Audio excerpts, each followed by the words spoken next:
આકાશવાણી અમદાવાદ વડોદરા પ્રાદેશિક સમાચાર સંસ્કૃતિ ભૂંડિયા વાંચે છે. સૌપ્રથમ મુખ્ય સમાચાર.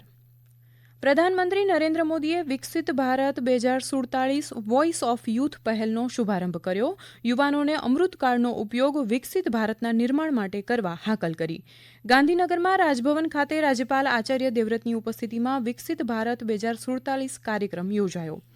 કેન્દ્રીય આરોગ્ય મંત્રી મનસુખ માંડવિયાએ ભારત ટૂંક સમયમાં વિશ્વના ટોચના 10 જૈવ અર્થતંત્રોમાં સ્થાન મેળવશે તેવો વિશ્વાસ વ્યક્ત કર્યો છે. ગાંધીનગરમાં Bharat UK forensic science cyber security પરિષદ યોજાઈ. અમદાવાદમાં ગુજરાત રમતગમત સ્ટાર્ટઅપ સંમેલન યોજાયું અને નહેરુ યુવા કેન્દ્ર સંગઠન દ્વારા યોજાયેલા રાજ્યકક્ષાના યુવા મહોત્સવનું આજે સમાપન. સમાચાર વિગતવાર.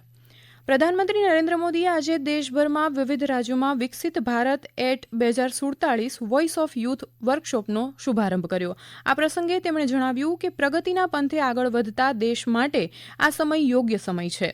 શ્રી મોદીએ કહ્યું કે અમૃતકાળમાં વિકસિત ભારતના સંકલ્પને હાંસલ કરવા યુવાનો મહત્વની ભૂમિકા ભજવી શકે છે. શ્રી મોદીએ નવી દિલ્હીમાં વિકસિત ભારત એટ 2047 આઈડિયાઝ પોર્ટલને પણ ખુલ્લું મૂક્યું હતું. ये भारत के इतिहास का वो कालखंड है जब देश एक क्वांटम जंप लगाने जा रहा है. हमारे इर्द गिर्द ही ऐसे अनेक देशों के उदाहरण हैं जिन्होंने एक तय समय में ऐसा ही क्वांटम जंप लेकर खुद को विकसित बना लिया. हमें देश में एक ऐसी अमृत पीढ़ी को तैयार करना है जो आने वाले वर्षों में देश की कर्णधार बनेगी, जो देश को नेतृत्व और दिशा देगी. ગાંધીનગરમાં રાજભવન ખાતે રાજ્યપાલ આચાર્ય દેવવ્રતની ઉપસ્થિતિમાં વિકસિત ભારત એટ 2047 વર્કશોપ યોજાઈ ગયો. આ પ્રસંગે સંબોધતા રાજ્યપાલ આચાર્ય દેવવ્રતે જણાવ્યું કે ભારત આજે ઝડપથી વિકસી રહેલું અર્થતંત્ર છે અને વિશ્વમાં ભારતનું સન્માન વધ્યું છે. ત્યારે આપણે ગુલામીની માનસિકતાથી બહાર આવી શિક્ષિત અને સંસ્કારી ભાવિ પેઢીનું નિર્માણ કરવાની જરૂર છે. તેમણે રાષ્ટ્ર નિર્માણમાં શિક્ષકોની ભૂમિકા મહત્વની હોવાનું જણાવ્યું હતું અને વિકસિત ભારત માટે વિજ્ઞાન આધ્યાત્મ બંનેની જરૂર હોવાનું જણાવ્યું હતું. શિક્ષણ મંત્રી ઋષિકેશ પટેલે જણાવ્યું કે વિકસિત ભારતનો લક્ષ્યાંક હાંસલ કરવા સમાજના દરેક વર્ગની ભાગીદારી આવશ્યક છે. આજનો યુવા આવતીકાલનું ભવિષ્ય છે તેમ જણાવતા શ્રી પટેલે પ્રાધ્યાપકોને વિદ્યાર્થીઓમાં નીતિ અને મૂલ્યોનું સિંચન કરવા માટે અનુરોધ કર્યો હતો.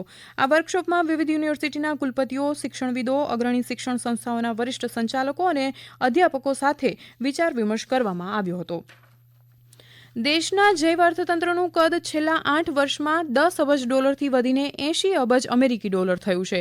આજે અમદાવાદમાં સાયન્સ સિટી ખાતે બાયોટેકનોલોજી અંગેના પરિસંવાદમાં વર્ચ્યુઅલી સંબોધન કરતા કેન્દ્રીય આરોગ્ય મંત્રી મનસુખ માંડવિયાએ આ મુજબ જણાવ્યું હતું. તેમણે કહ્યું કે આવનારા સમયમાં બાયોટેકનોલોજી આરોગ્ય સંભાળનો મુખ્ય પાયો બનશે. તેમણે કહ્યું કે દેશમાં બાયો એગ્રીકલ્ચર અને બાયો ફાર્માસ્યુટિકલ ક્ષેત્રો ઝડપથી ઉભરી રહ્યા છે અને તેમની મદદથી ભારત ટૂંક સમયમાં વિશ્વના ટોચના 10 બાયો ઇકોનોમિક્સમાં स्थान मेळवशे.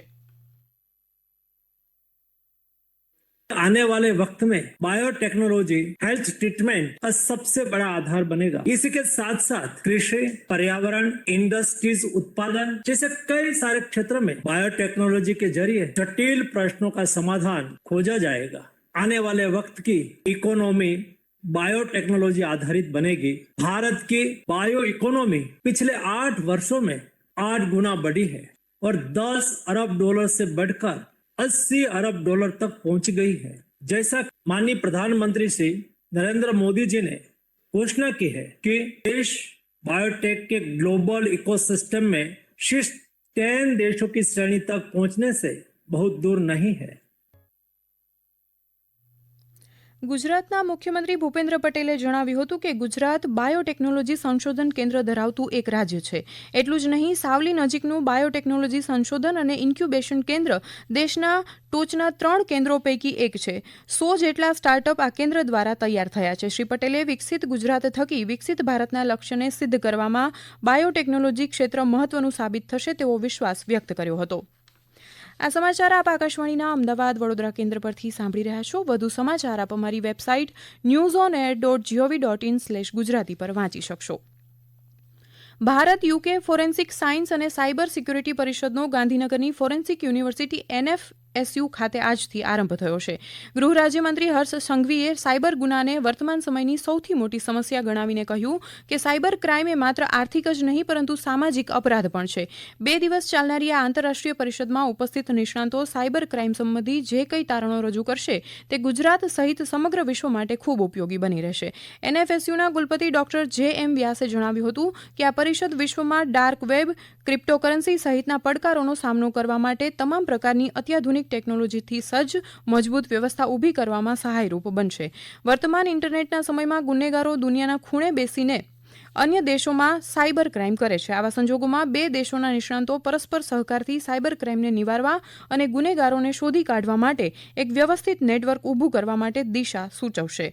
ભારત સ્થિત British deputy high commissioner Shrimati Christina Scott અને ગુજરાત રાજસ્થાન સ્થિત British deputy high commissioner Shri Stephen હિકિંગ્સે પ્રાસંગિક પ્રવચનો કર્યા હતા. બ્રિટિશ ડેપ્યુટી હાઈકમિશન અમદાવાદ અને national forensic science university NFSU Gandhinagar દ્વારા સંયુક્ત રીતે યોજાઈ રહેલી આ પરિષદમાં દેશ વિદેશના 120થી વધુ તજજ્ઞો ભાગ લઈ રહ્યા છે. સરકારે નાણાકીય વર્ષ 2023-24 માટે 20 લાખ કરોડ રૂપિયાના કૃષિ ધિરાણનો લક્ષ્યાંક રાખ્યો છે.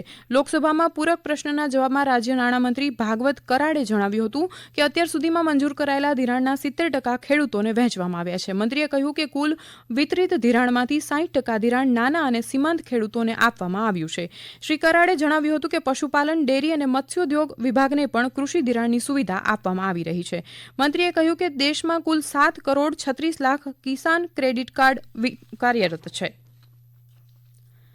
વાયબ્રન્ટ ગુજરાત ગ્લોબલ સમિટના પૂર્વ કાર્યક્રમ રૂપે અમદાવાદમાં ગુજરાત રમતગમત સ્ટાર્ટઅપ સંમેલન યોજાયું છે. આ સાથે ગુજરાત અને ભારતભરના રમતગમત ક્ષેત્ર સાથે સંકળાયેલા ઉદ્યોગ સાહસિકોને પ્રોત્સાહન અને સમર્થન આપવાના ઉદ્દેશથી રમતગમત સ્ટાર્ટઅપ સંમેલન યોજાનાર ગુજરાત દેશનું પ્રથમ રાજ્ય બન્યું છે. રમતગમત મંત્રી હર્ષ સંઘવીએ અમદાવાદમાં રમતગમત સ્ટાર્ટઅપ સંમેલનને સંબોધતા જણાવ્યું કે સંમેલન દરમિયાન યોજાનારી પીચ બુક સ્પર્ધાના પસંદગી પામેલા સ્ટાર્ટઅપને રાજ્ય સરકાર તરફથી 25 લાખ રૂપિયાના રોકડ પુરસ્કારો અપાશે.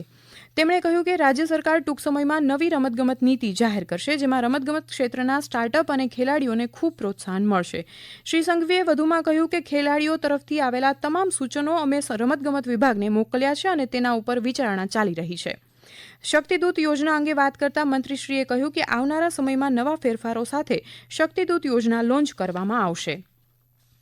ગાંધીનગર ખાતે નહેરુ યુવા કેન્દ્ર સંગઠન દ્વારા યોજાયેલ રાજ્યકક્ષાના યુવા ઉત્સવનું સમાપન થયું છે. યુવક સેવા અને સાંસ્કૃતિક વિભાગના રાજ્યમંત્રી હર્ષ સંઘવીએ સમાપન સત્રને સંબોધતા યુવાનોને સમાજના નાના મોટા કામોમાં હંમેશા સહભાગી બનવા અને કોઈપણ વ્યક્તિને મદદરૂપ થવા હંમેશા તત્પર રહેવા અપીલ કરી હતી.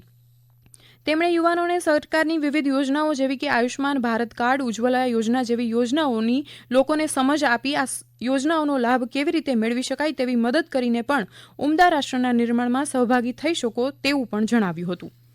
ગાંધીનગરમાં 2 દિવસીય રાજ્યકક્ષાના યુવા ઉત્સવમાં ગુજરાત રાજ્યના 33 જિલ્લાઓ અને 3 કેન્દ્ર શાસિત પ્રદેશ દીવ, દમણ અને સેલવાસમાંથી 600 જેટલા યુવાનો સહભાગી થયા હતા.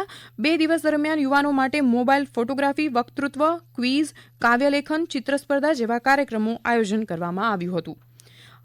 રાજ્યભરમાં વિકસિત ભારત સંકલ્પ યાત્રા દ્વારા લોકોને સરકારની વિવિધ યોજનાઓની માહિતી આપવામાં આવી રહી છે અને આ યોજનાના લાભો પાત્રતા ધરાવતા લાભાર્થીઓને આપવામાં આવી રહ્યા છે. મહીસાગર જિલ્લાના પાંડરવાડા ગામે કૃષિ રાજ્યમંત્રી બચુભાઈ ખાબડની અધ્યક્ષતામાં વિકસિત ભારત સંકલ્પ યાત્રા યોજાઈ હતી.